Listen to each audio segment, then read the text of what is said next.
Hello there, ladies and gentlemen. I hope you're all doing well. Welcome to the channel. Today we're going to cover an amazing article from Fortune magazine. There is so much information to unpack here. Thank you so much for tuning in. One caveat, I'm a Florida, Georgia real estate broker, not a financial advisor. All right, let's begin.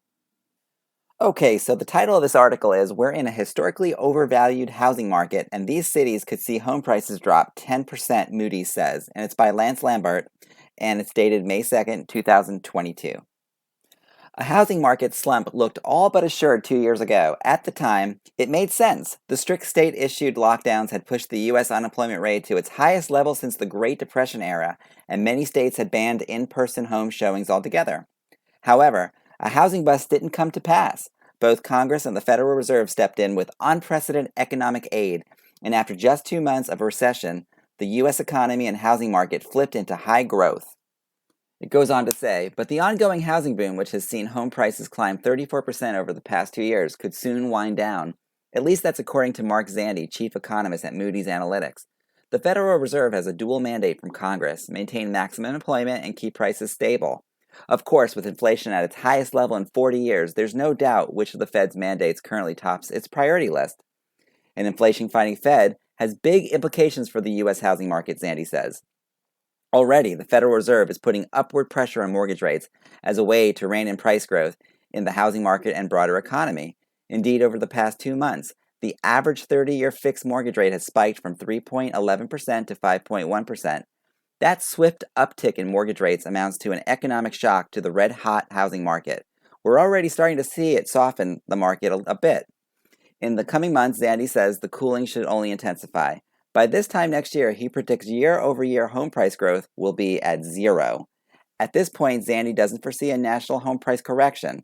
However, he does believe some of the nation's most overpriced housing markets could see home prices decline up to 10% over the coming year. And the article goes on to say, over time, regional housing markets can't remain overvalued to this degree, Zandi says. That should be a drag on future home price growth. In terms of house prices, I expect it to go flat. There will be markets where we will see a price decline of around 5 to 10%, Zandi says.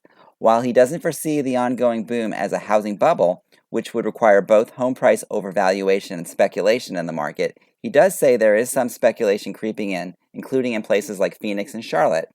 According to Moody's Analytics analysis, Phoenix and Charlotte are overvalued by 46% and 33% respectively. Okay, so here's an interactive map, and it's how much regional home prices are overvalued by. The darker colors are far overvalued, where the lighter colors are at value or below value. So we'll go through some of these markets now. So Miami is 30% overvalued. If we go to Jacksonville, it's 30% overvalued. Palm Bay, Melbourne, Titusville area, 48% overvalued. Winston-Salem, North Carolina, 22% overvalued. But then if you go to places like Montgomery, Alabama, they're actually 4% undervalued. Jackson, Mississippi is at value. A lot of the markets on the West Coast are severely overvalued, like Flagstaff, Arizona, 51% overvalued. Boise, Idaho, 73% overvalued, which I think that tops the list.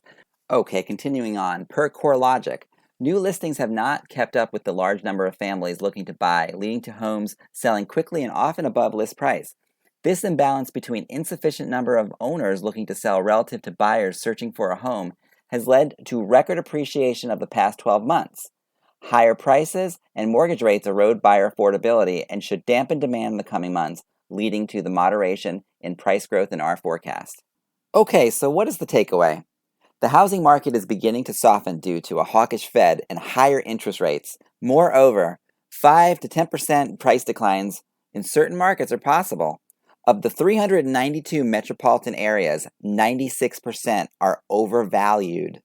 149 metropolitan areas are overvalued by at least 25%, with the most overvalued being Boise, Idaho at 73%. This means fundamentals do not support current housing prices as housing far exceeds local income. As always, I'm enclosing a copy of the article in the description. There, you'll be able to find the interactive map provided by Moody Analytics so you can see how your market compares to the rest of the data. If you like this video, please consider subscribing to the channel and hit that like button. I'm a Florida, Georgia real estate broker, not a financial advisor. Thanks again. We'll see you in the next video.